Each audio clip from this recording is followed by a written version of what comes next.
Olá, meninas! Estamos de volta em mais um podcast Como Águias para Mulheres. E se você tem sido edificada com os nossos podcasts, não deixa de curtir, de apertar aí nesse sininho, de se inscrever aqui. Rebeca, me ajuda, que eu não sei se o dedo tá certo, mas se inscreve no nosso canal.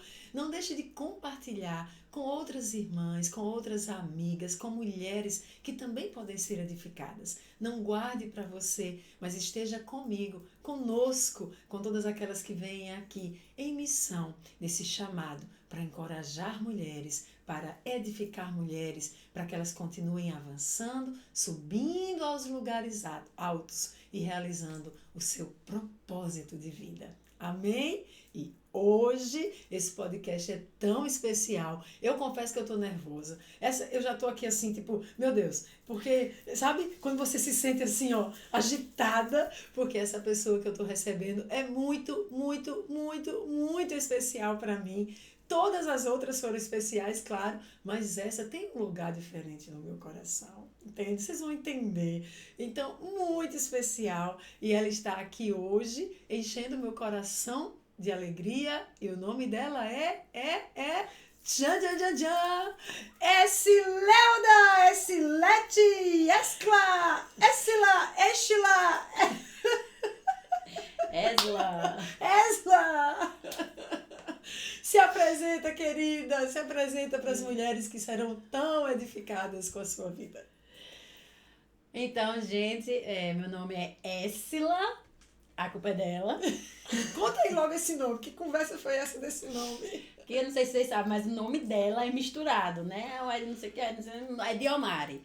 Aí ela quis perpetuar isso. Aí ela pegou o de Adiomário, Sila de Paulo Silas, que é meu pai, trocou o S pelo C, tirou um S, juntou, botou um acento, Essila. Então, eu sou Essila Nóbrega, eu sou psicóloga, eu sou também ministra de louvor e sou ministra de cura interior. Tá, mas tem uma curiosidade com o seu nome. Você encontrou outra Essila, porque eu nunca achei nenhum Ediomário. Não existe, pode dar Google lá. Existe, não, só Sou eu, só eu, querida. Mas você encontrou uma Essila e qual é assim, uma característica que foi bem surpreendente? Eu encontrei, na verdade, 4 Essilas no Instagram. Certo. Todas elas são mais ou menos da minha idade. Uma é do Rio de Janeiro, outra é do Amazonas, outra é sei lá de onde, mas 3 delas também são cristãs. Ai, que legal. Não tem uma que foi no teu dia, não, de aniversário, mês ou ano? Teve alguma coisa assim? Não, tem uma que é psicóloga. Ah, tá. Que massa. Éssila. Pois é. E, Éssila, você nem sabe, mas sabe por que você está aqui nesse podcast? Não sabe, né? Eu tô dizendo que você não sabe. Alô? A gente estava conversando sobre o podcast e você, de repente, soltou assim. Mas eu não teria nada para falar, porque, olha, tia Carla, olha, tia Socorro, olha a Bruna, olha a pastora Linda, todas elas já fizeram, já realizaram, e eu, não tem nada. Não tem nada que edificaria. E ali acendeu uma luzinha vermelha quando eu lhe ouvi. E eu creio que foi o Espírito Santo me chamando a atenção. Porque talvez muitas mulheres estejam assistindo e elas estão ainda numa fase da vida que estão nos processos, nos seus processos. E elas podem dizer, Carla já é uma arquiteta, já realizou isso, Socorro está ali com o seu chamado, colocando em ação, desenvolvendo plenamente, linda, é pastora, e Bruna venceu seus medos, hoje trabalha com isso.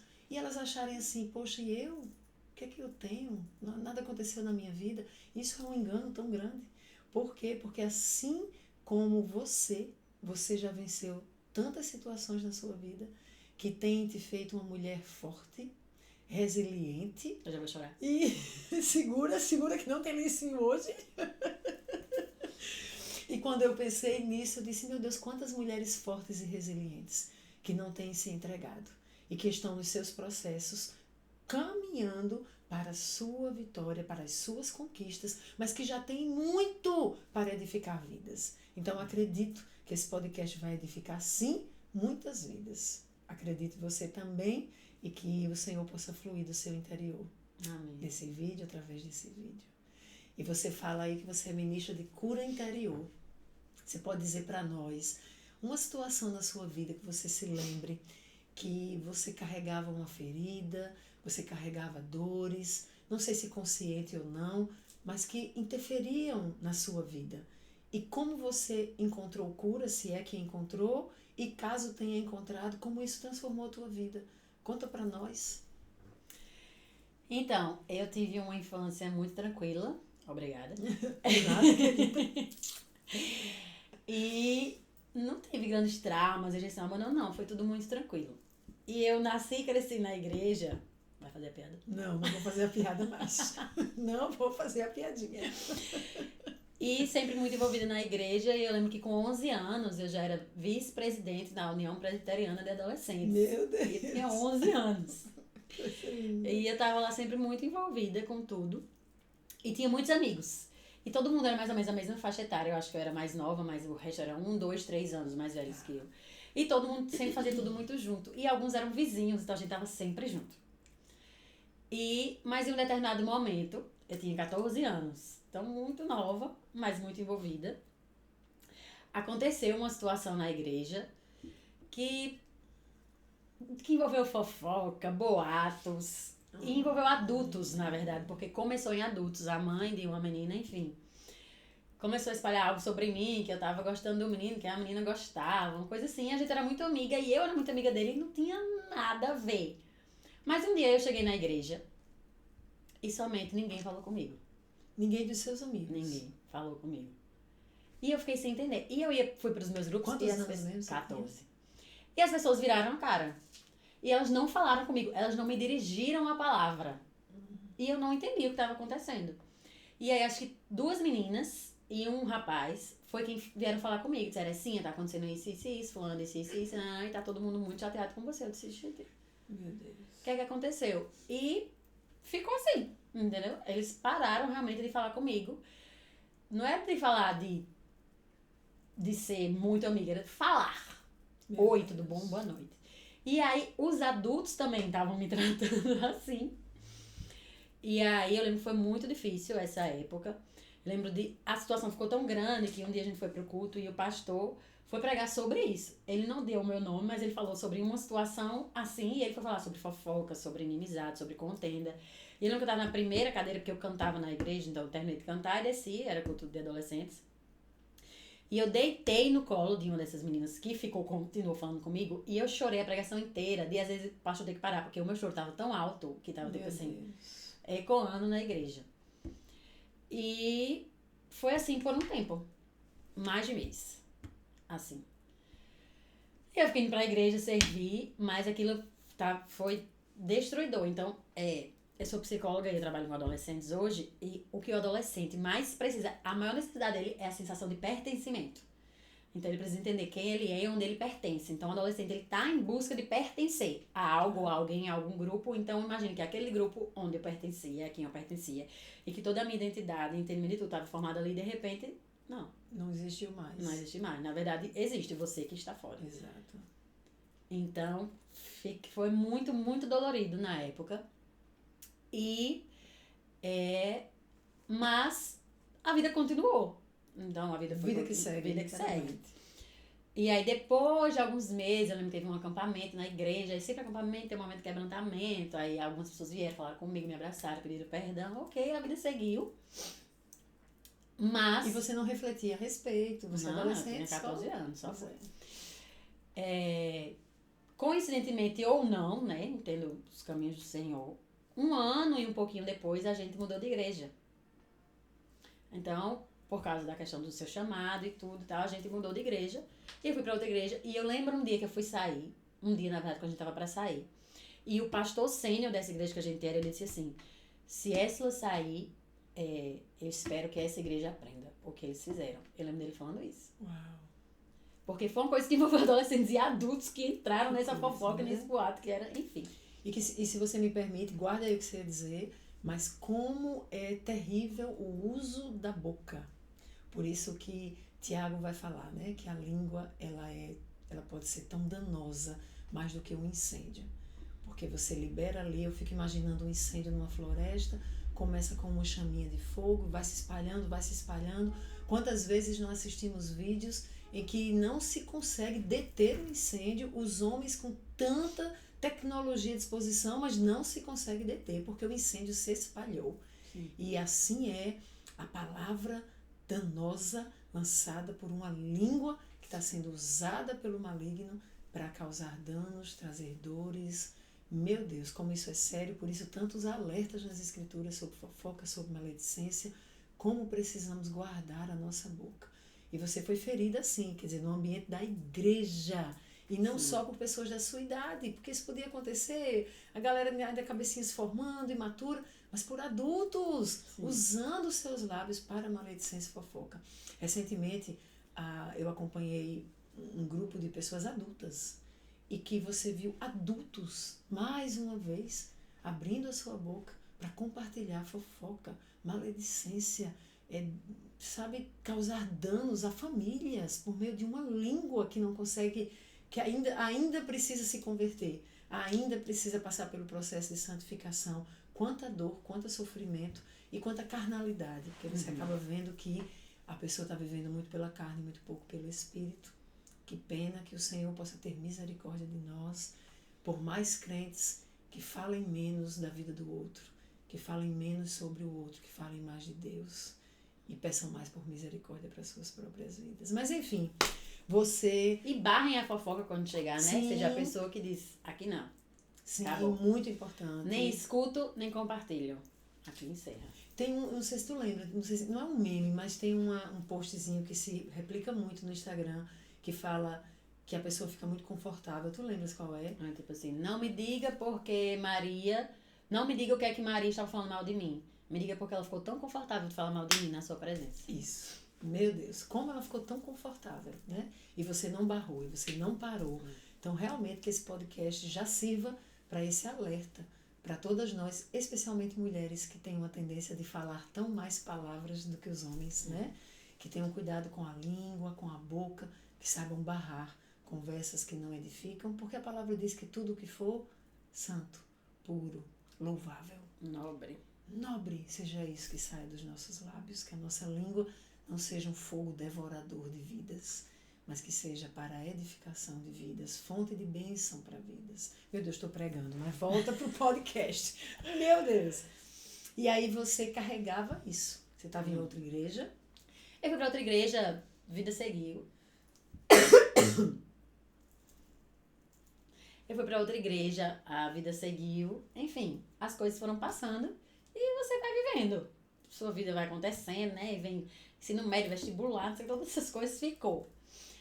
Mas aí eu lembro, e pra mim já tava tudo resolvido. Tipo, passou, entendeu? Foi uma situação que aconteceu, mas passou. Mudei de igreja, fiz outros amigos. E que, na verdade, anos depois foi que eu descobri que, na verdade, muito verdade. Na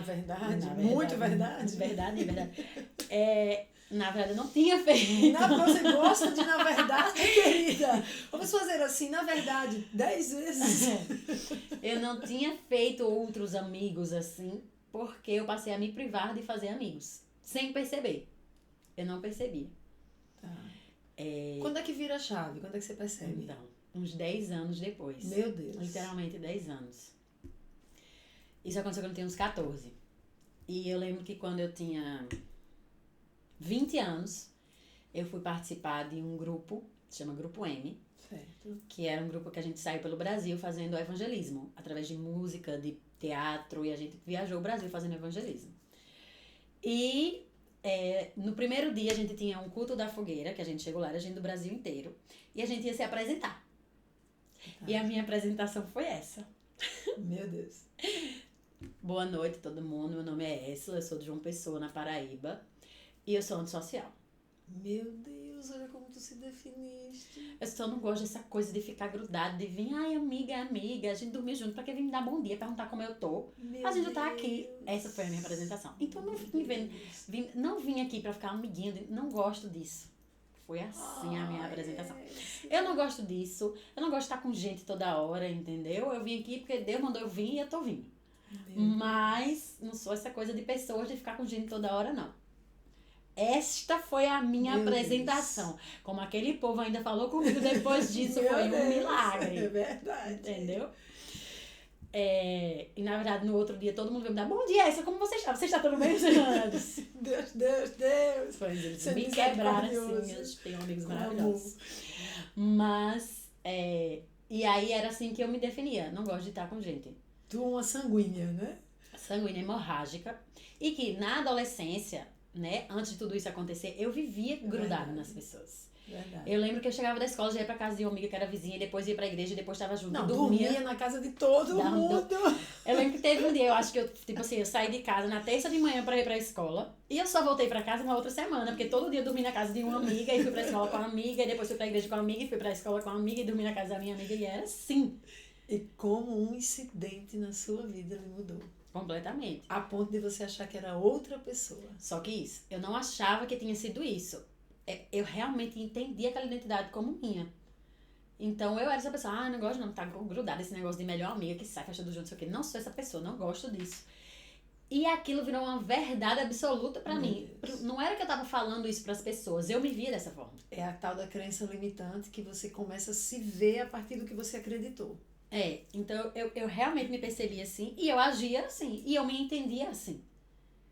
Só que, obviamente, que eu não estava plena, porque eu não era assim. Exato. Tem gente que gosta de estar sozinho, que gosta de estar mais com seus livros, com suas coisas, trabalhando, né? No meu caso. Mas eu não era essa pessoa. Então, eu estava sendo assim por causa de uma situação traumática que eu vivi e a minha crença sobre mim mesma ficou distorcida. Eu comecei a me ver de uma forma distorcida da realidade que de fato era. Então, eu não estava plena. Exato. Mas eu achava que eu estava. Que era isso aí mesmo. E quando foi que você percebeu? Como eu disse, 10 anos depois, já atuando como ministra de cura interior, Meu Deus. estávamos numa reunião de ministros e intercessores de cura interior, em que a vossa pessoa estava Eita, aquela conduzindo, reunião. e a gente estava aprendendo sobre algumas perguntas que a gente faz ao Senhor, sobre mentiras e verdades, e sobre lentes distorcidas que a gente enxerga a realidade. E aí você disse assim, pergunta agora, Espírito Santo, qual é a lente que eu tô... existe alguma lente distorcida que eu estou enxergando a realidade? Meu Deus, é esse. E naquela hora o Espírito Santo me disse, sim, autossuficiência. Meu Deus, eu nem lembrava que eu fazia essa pergunta de lentes distorcidas naquela época. Meu Deus. E eu disse, autossuficiência? Eu não sou autossuficiente, não. E aí passou um filme na minha mente de tudo que eu vivi. Desde esse momento, Meu Deus. aos 14 anos, quando houve essa quebra, quem eu era e quem eu passei a ser depois. Essa pessoa do, não, sou independente, não me envolvo, eu tô sempre aqui. No máximo, eu saio com a galera, curto, rio, brinco e tal, mas tchau. Não tenho nenhuma relação profunda, não compartilho minha vida, não tenho. E eu disse... E aí me passou um filme de toda essa situação e como aquilo mudou a forma como eu me enxergava, mas na verdade estava distorcido. Não era assim. E se eu disse, eu não criei pra isso. A verdade é que eu lhe criei para relacionamentos saudáveis. Meu Deus. E você é uma linda. pessoa de pessoas. Porque eu não sou uma pessoa de pessoas. Me esqueça. E o Senhor me disse, você é uma pessoa de pessoas. Meu Deus, meu Eu Deus. disse, meu Deus, é mesmo, eu sou uma pessoa de pessoas. Que Eu sempre coisa. gostei de estar com gente. Tem pessoas que elas se recarregam sozinhas e quando elas saem, elas descarregam a bateria delas. Elas têm que ficar só de novo para se recarregar. Sim. Tem pessoas que são o contrário. Sozinhas elas descarregam. Então elas precisam de outras pessoas para se recarregar. Eu sempre fui essa pessoa, mas eu tava agindo como o contrário. Então eu tava sempre descarregada, né? Porque Verdade, não dava. verdade. Mas quer dizer, naquele dia você recebeu cura, você conseguiu perdoar. Consegui, aí eu mesmo, eu disse, meu Deus do céu, eu não sabia nem que estava ainda. Aí eu mesmo fiz um momento com Deus, liberar perdão para todo mundo. Aí a gente tem que nomear as pessoas que a gente libera perdão e por que eu tô liberando perdão. Perdoa fulano por causa disso, perdoa fulano por causa diesse perdão. Sabe o que tá me vindo aqui? Que depois de um tempo você encontrou uma das pessoas e você chegou a passar mal. Já tinha acontecido? Não tinha acontecido ainda esse momento. Depois de um tempo, uma pessoa entrou na minha vida e ela começou a meio que ficar amiga. Sabe, tipo assim, eu tenho uma barreira até aqui, você é minha amiga. Aqui não. Essa pessoa chegou chutando a barreira e disse, não tô nem aí, você é sua amiga. E ela começou a se aproximar, ela realmente conseguiu ganhar um espaço. E aí, uma dessas pessoas que tinha participado desse momento traumático na minha vida se aproximou de nós, mas eu enxerguei como se aproximando dela. E eu não, na verdade, eu percebi isso depois, porque um dia a gente saiu, todo mundo, e eu vi elas duas conversando. E naquela hora eu comecei a passar mal, de verdade, fisicamente. Meu Deus. E eu fui embora, ia no carro, eu chorava sem conseguir parar. Eu não conseguia respirar, eu tremia toda e eu não sabia o que estava acontecendo. Eu disse, eu tô passando mal, eu tô tendo uma crise, eu não tô sabendo o que é que tá acontecendo. E só depois eu entendi. Meu Deus. Que foi... Naquela reunião com a gente, quando Exatamente. o Quando o Senhor Senhor trouxe à luz o que é que estava acontecendo, como estava distorcida a minha identidade, a forma como eu enxergava e acreditava nas coisas, eu entendi que isso foi em decorrência disso. Meu Deus. Que aquilo não estava curado em mim. Ao ponto, então, eu me fechei, inclusive, de novo para essa amiga que estava entrando. Eu me fechei completamente. Porque, na verdade, o que acontece é, eu entendo hoje, quando adolescente, eu me senti rejeitada por aquele grupo. Sim. Então, aqui, antes de eu ser rejeitada, eu já me fecho. Então, eu não me abro a ter amigos porque eu não quero ser rejeitada de novo. Eu não quero sentir essa dor. Só que não é nada consciente. Ou seja, quem tem esse padrão de comportamento pode ter este padrão porque carrega essa dor ainda e nunca parou para acessar o que Às aconteceu. vezes a pessoa nem causa. sabe. Ela acha que ela é assim, não, eu sou mais fechada. Eu me isolo e eu não gosto mais Meu nada. Deus. Mas muitas vezes pode ser que ela tenha medo de ser rejeitada. Então, eu rejeito antes de ser rejeitada. É Porque a eu coisa não tô de sendo criar uma rejeitada. muralha, né? Eu não tô sendo rejeitada, sou eu que não quero. Meu Deus, meu Deus. E aí você liberou perdão, você sentiu essa cura vindo sobre a Sim. sua vida, você recebeu a verdade, porque na cura interior a gente trabalha muito a Sim. questão de poder acessar verdades que vão te libertar e como isso afetou o seu ser, o seu eu. Então, onde é que você percebeu que virou a chave? Ei, voltei a ser quem eu era.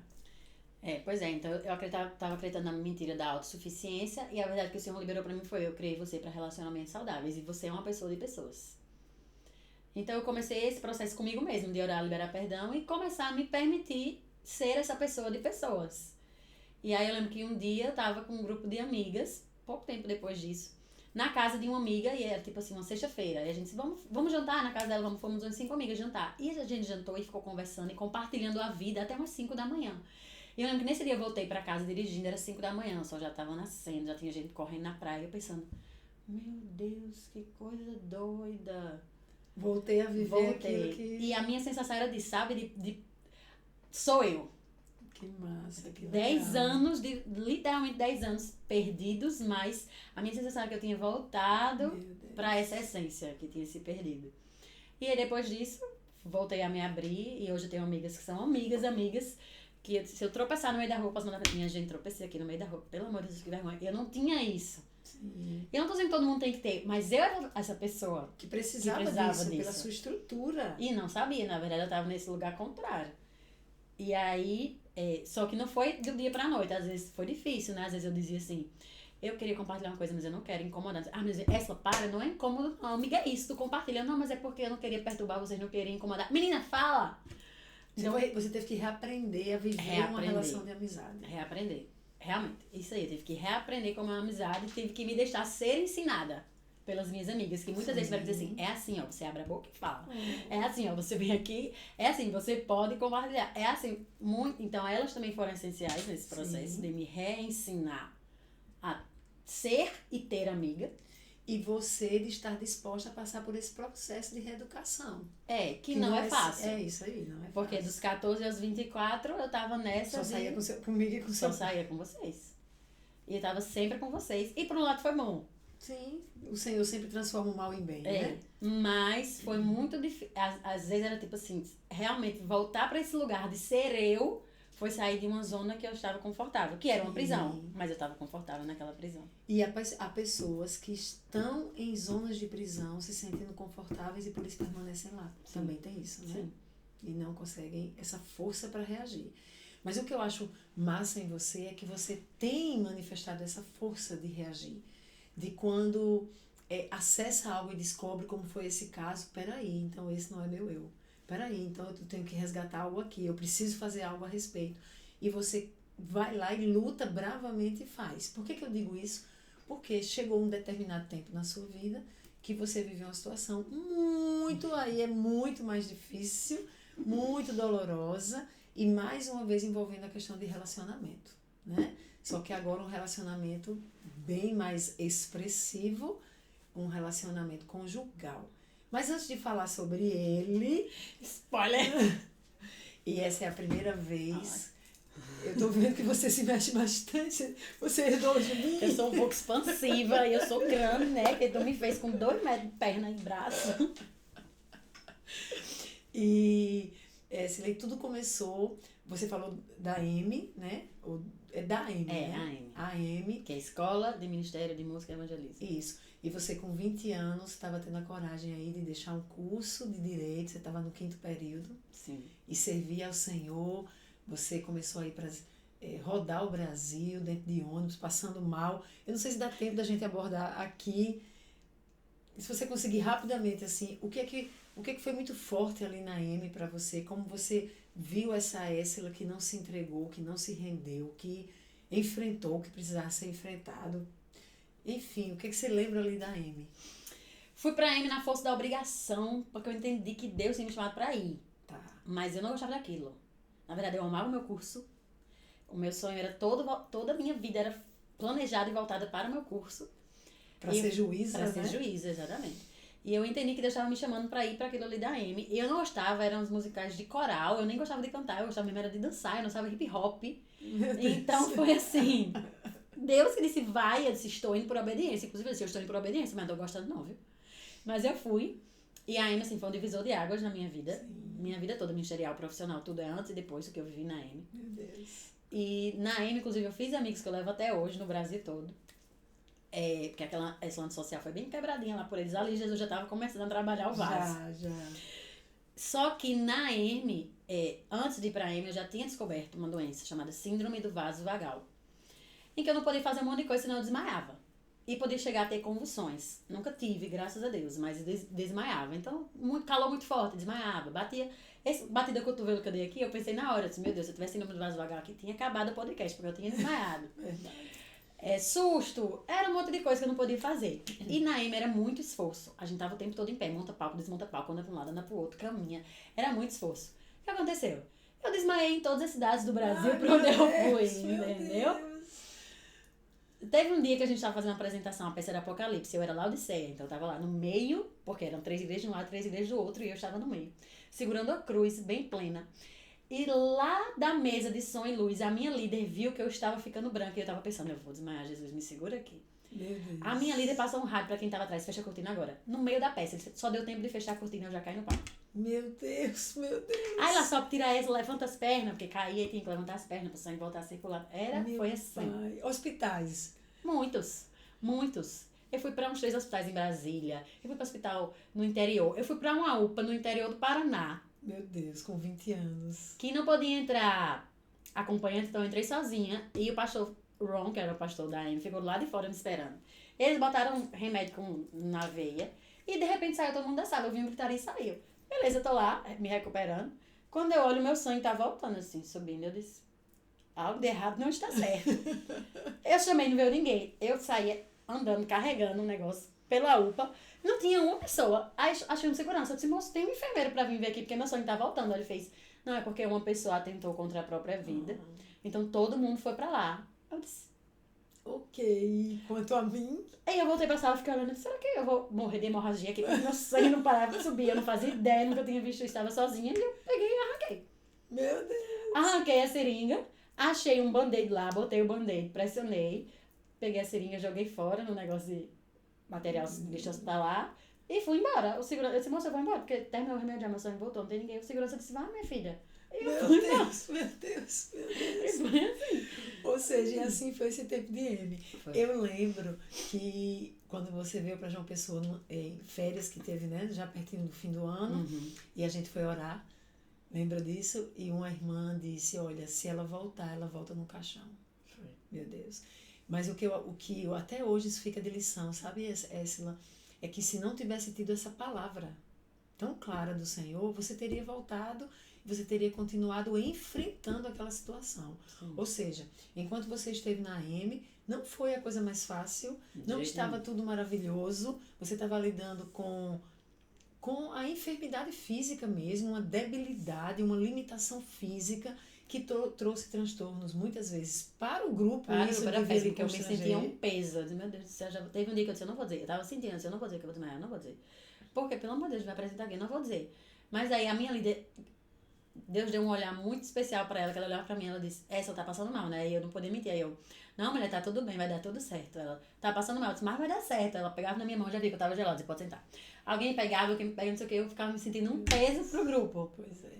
Mas ainda assim, veja que você começa falando que não era o que você queria, mas você entendeu em Deus que era o que Ele queria. Sim. Então, eu acho que eu vou chamar filha. Pode chamar, que no caso É verdade. Na verdade. Na verdade, filha.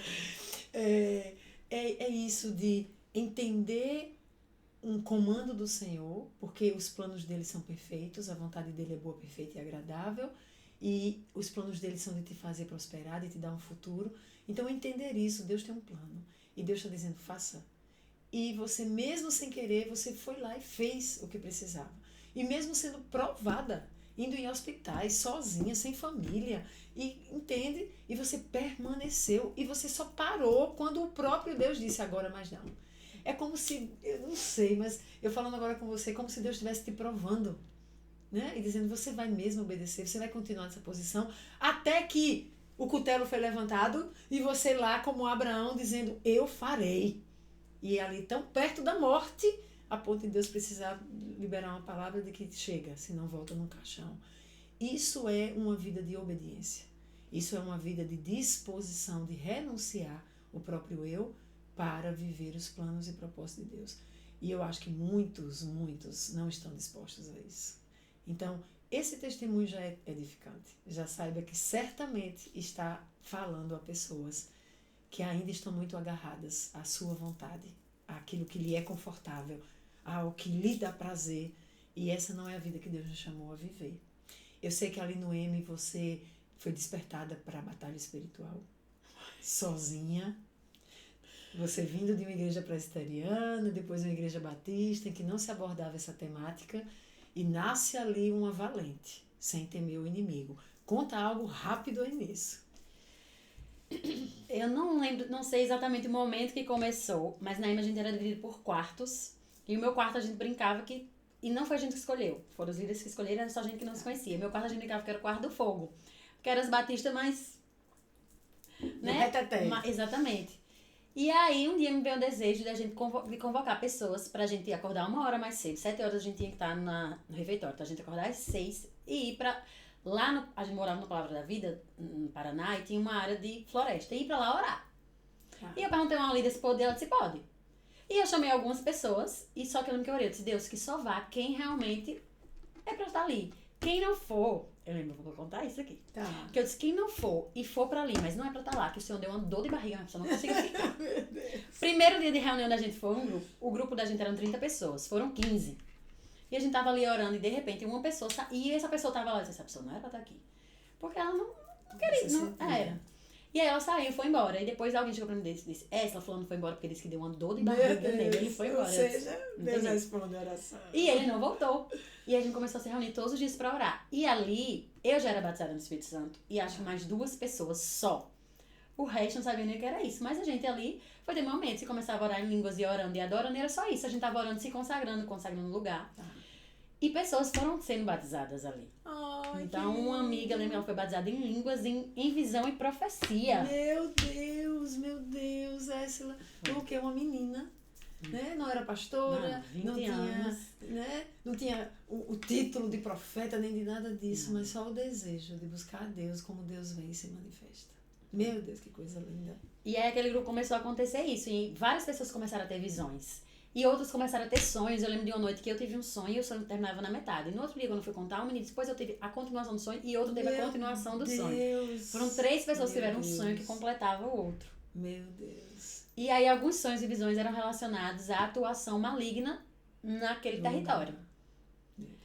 E aí, eu, na cara e na coragem, sem entender nada, vamos combater o inimigo aqui. Entendeu? Então eu peguei aquele grupo e a gente começou a ir pra cima. Eu lembro do dia que a gente saiu à noite e a gente começou a rodear o terreno do acampamento e declarando, e a gente foi pra porta e guerreou e tal, não sei quem teve visão. Depois a gente descobriu que ao redor do acampamento eram vários terreiros. Meu Deus. E a gente ali... E nem isso te fez temer. Não, dava pra cima, galera, vamos aqui, entendeu? Exatamente. Muito e a gente foi pra cima e às vezes eu pensei, meu Deus, essa eu não tô entendendo. Eu disse, O Senhor deu uma visão, é porque Ele tá querendo que a gente faça. E a gente foi, e foram meses assim, era de manhã montava palco, desmaiava, né? Aí no hospital, de noite a gente se juntava pra orar, no dia de manhã orava, então minha aim foi isso aí. Batalha espiritual, sozinha, sem entender nada, só fui. Meu Deus, meu Deus. E um despertamento pra essa área, que eu não tinha antes. Sim. A questão da enfermidade física. E quando eu voltei, foi um divisor de águas na minha vida em todas as áreas. Porque quando eu voltei, posso entrar nessa parte? Pode. Quando eu voltei, eu lembro que eu voltei, tipo, quando eu voltei pras férias e Deus disse que não era pra ir, a princípio eu fiquei muito frustrada, porque a sensação de não vou completar. Mas depois eu fiquei muito feliz, eu vou voltar pra minha faculdade. Eu só fui pra esse negócio que Deus mandou, vou voltar pra minha faculdade. E eu lembro que eu voltei pra aula, assim, ansiosa. E quando eu entrei naquela cadeira, na UFPB, e a minha professora tava dando aula de Direito Penal, eu comecei a chorar. Porque eu só pensava assim, eu podia estar agora numa creche evangelizando, ou num presídio fazendo um musical, ou eu podia estar em tal lugar fazendo isso. E eu não conseguia mais ir pra aula. Porque eu ia pra aula, era uma sensação horrível. Tudo aquilo perdeu o sabor pra mim. E eu entrei já no estágio no Ministério Público, e era muito bom o meu estágio. Mas sabe aquela coisa, eu ia, mas tudo... Tinha perdido o brilho. Perdeu o brilho totalmente. Perdeu a cor, o sabor. E Deus te deu um sonho. Que você E aí, escolher. nesse tempo, eu tava assim, meu Deus, e aí, o que é que eu faço? O que é que eu faço? O que é que eu faço? E aí, eu sonhei um dia, e esse sonho faz o quê? Vai fazer 10 anos. Meu Deus, de novo, olha isso. Mas eu ainda lembro. Eu sonhei que eu estava... A gente tava, tipo, num estádio, tinha uma arquibancada e tinha várias pessoas esperando, sendo que a porta desse estádio era como se fosse a porta de um tribunal. E você tava na porta do tribunal, levantando uma ONG, pessoas que iam ter que entrar e tal, e vamos. E eu não estava com você e essas pessoas. Eu tava na arquibancada com o painho. E ele tava tocando na arquibancada como se fosse carrom. Tinha alguém do meu lado tocando violão e eu estava cantando. E eu lembro que a música era Digno é o Cordeiro que foi morto. E aí o assessor, alguém vinha, o assistente dizia assim, Esla, o desembargador tá chamando você. Vai começar a audiência, você precisa entrar. E eu dizia, mas eu tô cantando, eu não posso entrar. Ele dizia, então você vai ter que escolher. E no sonho eu dizia, Deus, o que é que eu escolho? E eu lembro que no sonho eu olhava assim, Deus, e agora o que é que eu escolho? E Deus me dizia no sonho, faça o que o seu coração arder. Ele não me disse, faça isso. E eu lembro que eu olhava para o assistente do desembargador e eu dizia assim, eu não vou. E eu começava a cantar, e à medida que eu ia cantando, um monte de gente ia chegando e se juntando, e as pessoas iam sentando na arquibancada, sentando em volta, e a gente ficava fazendo um louvorzão ali. Eu lembro que o pai estava do meu lado, tem essa pessoa do violão, e muita gente cantando, só adorando. A porta do tribunal fechava, ele fechava completamente, e tu tava lá organizando essa ONG. E pronto, e esse foi o sonho. Quando eu acordei, eu entendi, porque foi muito claro que era uma escolha que eu precisava fazer. Sim. E aí, um ano depois disso, eu estava em Belo Horizonte, tinha deixado o curso de Direito. Então, calma. Olha isso. 20 anos, queria ser juíza, eu lembro demais, você pequenininha, você é juíza da vara da infância, você é juíza da vara da infância. E aí, o curso, eu lembro do seu CRE, lá em cima, 5º período, vai pra M. Foi o primeiro 10 da minha turma na UFPB. Olha isso. Vai pra M, volta, e aí volta, Deus dá esse sonho profético, você entende, meu coração não é isso, com 1 ano, não é isso? Você tá deixando João Pessoa indo pra BH. E BH era o lugar onde a gente te levou sempre para poder estarmos expostos à glória de Deus. Sim. Então, todo ano eu lembro a gente tendo cartão, não tendo cartão, às vezes não tinha R$1. Passa esse cartão para tentar comprar passagem. Não deu. Passa esse, não deu. Passa esse, não deu. E quando passava um, yes! E a gente ia levar para você sempre. Porque ali tinha um derramar da glória diferente. Sabe? Deus é onipresente. Ele está em todos os lugares. Mas ao longo da história da igreja, há momentos e há lugares em que essa glória de Deus se manifesta de uma forma diferenciada. Ela é palpável. É incrível. E BH viveu isso naquela época, com o Diante do Trono, com a pastora Zenete. E eu lembro da gente levar você pequenininha. Tu lembra a idade que tu ia com a gente, adolescente já? Adolescente. Não era? Elisa mesmo, com 8 anos, foi batizada com o Espírito Santo lá no congresso. No ano que eu fui morar. Foi no ano que tu foi morar, já pensou? Elisa com 8 aninhos. E a gente levava você, e você acabou que desenvolveu essa fome. Eu quero mais de Deus, tem mais de Deus. Então a gente voltava para João Pessoa e dizia, meu Deus, tem mais, a gente quer mais. Era tão desesperador. Enfim, você tinha esse anseio. Então veio o M, mas você já estava carregando isso também, né? E aí, não se sente mais ali na faculdade, não é isso, vai embora para BH. Por que BH? Porque a gente tinha essas experiências com Deus em BH.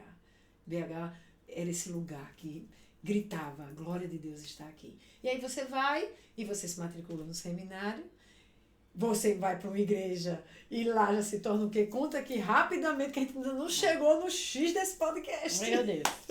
No dia que a gente foi pra BH, inclusive foi um ano depois que eu voltei da M. Foi no mesmo dia, exatamente um ano depois que eu voltei da M. Dia 28 de julho de 2015. Cheguei em BH e você foi comigo pra fazer matrícula e tal, passar uma semana comigo e ir embora. Não, peraí, me corrija se eu estiver errada. A gente estava num evento, lembra disso? Me ajuda aqui. A gente estava num evento, seu pai, eu, você, e aí eu ia voltar com seu pai e o Espírito Santo me disse, fique com Éssila. Foi nesse cenário que a Elisa foi batizada. Tá, vamos voltar para esse ano que já teve Isso intervenção. foi em junho. Aí. Certo. A gente foi para o Seminário do Espírito Santo, que era do Seminário Carisma. Sim. Em Belo Horizonte. Eu, você, pai e Elisa. Tá. E quando a gente ia voltar, o Espírito Santo disse, fique com Éssila. Pai voltou sozinho com a Elisa, a gente ficou. E a gente foi visitar os seminários de BH. A gente foi ver o CTMDT, o Carisma, o Christ for the Nations. Que ia ser lá que eu ia ficar. Inclusive, exatamente. A gente pegou todo o papelado de lá pra fazer lá. Exato. A matrícula ia ser lá. Isso. E a gente foi visitar tudo. A gente ficou, acho que, mais uma semana. E foi nesses seminários todos. Pra conhecer. E depois voltou pra João Pessoa, decidido que eu ia fazer o Christ for the Nations. Tá. Em BH. E aí, vinha 28 de julho, fomos. Eu e você com a papelada do Christ for the Nations. Meu Deus, foi mesmo. Meu Deus. E eu fui morar num lugar perto da igreja, porque o Christ for the Nations era perto da igreja, que era também perto do Carisma. Sim. Sem conhecer ninguém, a gente achou um anúncio de estudantes do Carisma que alugavam um apartamento pra mulher, um quarto pra mulher no apartamento. Eu disse, vou. E fui morar lá. Só que tinha que subir uma ladeira muito alta pra chegar. Era? Eu lembro quando a gente começou a subir, eu já comecei a passar mal. Eu disse, meu Deus do céu, eu vou ficar passando mal aqui, Jesus, socorro. Mas ok, porque nesse dia, a gente foi chamado para um culto, que uma pessoa que conheceu uma pessoa que a gente conhecia, disse, tem um culto aqui, que é na terça-feira. No tabernáculo. De 10 horas da noite, no tabernáculo. Venham, a gente foi. Era de 10 horas que começava o culto. E a gente foi, a gente tava sentado lá atrás. E o louvor acontecendo, e você começou a filmar. Meu Deus, peraí, assim, deixa eu registrar isso. Eu me emocionei aqui. Uau, que loucura, vai ficar registrado. Você falando agora disso, eu tive uma impressão de que a gente teria um lugar ali na Zoe, que seria chamado de tabernáculo. E que pessoas ficariam à frente e ia ser um grande derramar da glória de Deus. Pessoas iriam ao tabernáculo só para serem expostas à glória de Deus. E outras atividades iam estar acontecendo, mas o tabernáculo estava cheio da glória. Meu Deus.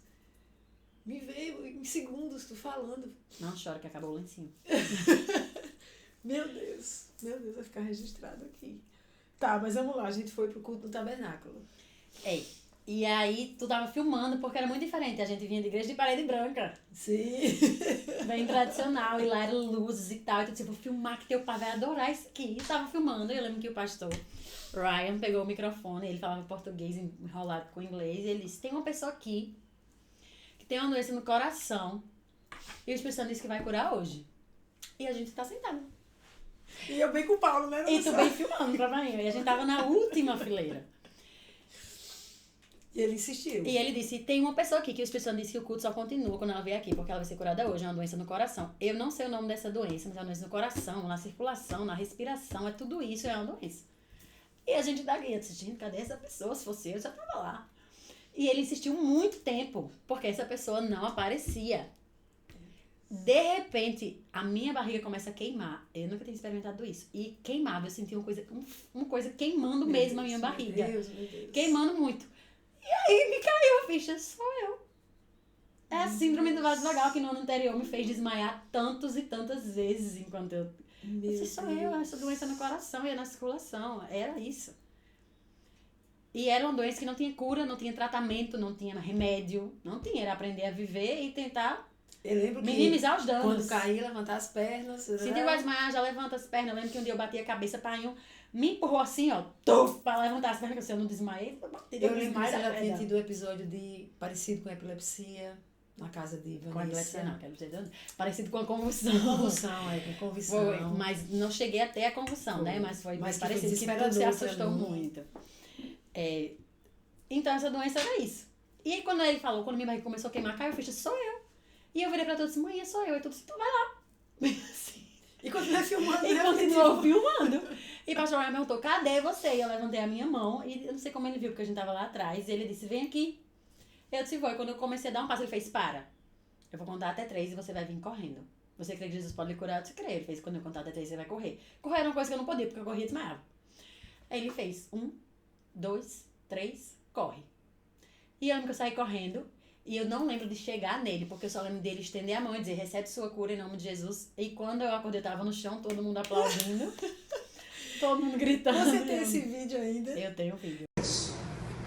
3, corre. Isso. Recebe sua cura em nome de Jesus.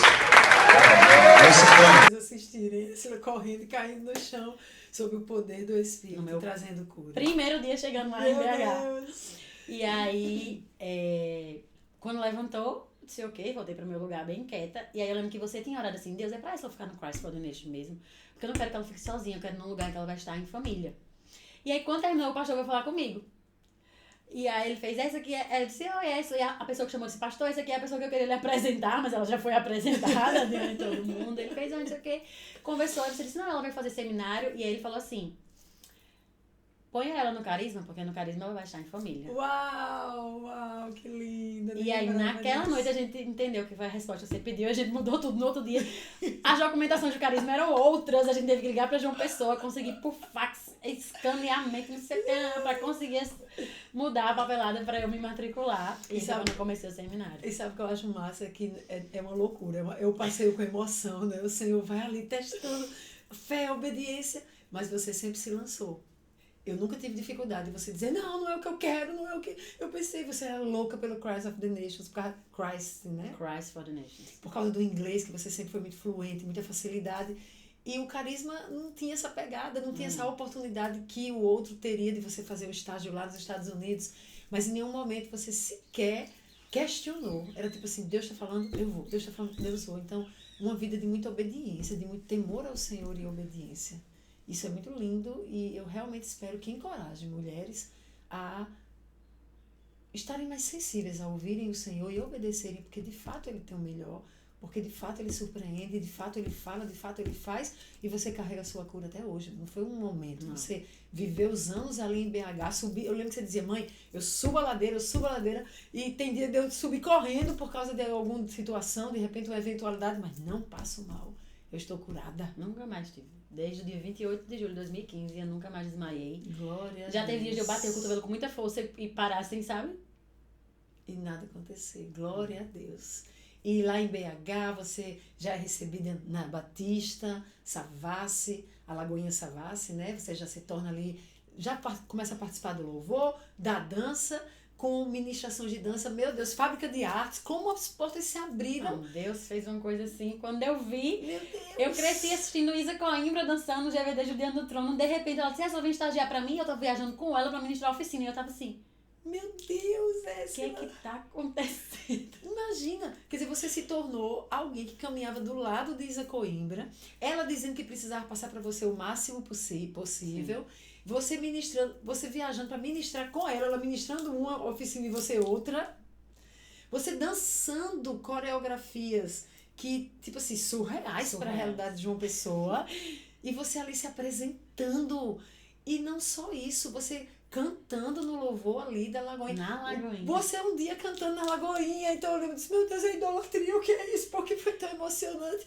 Ali com Israel Salazar, André Valadão. Lu Alone. Meu Deus, e você ali naquele altar, porque não era um palco, Sim. era um altar, onde tantas vezes nós estávamos na arquibancada, né? Não é arquibancada, como é que eu chamo ali? No lugar onde as pessoas sentam, do público. Sim.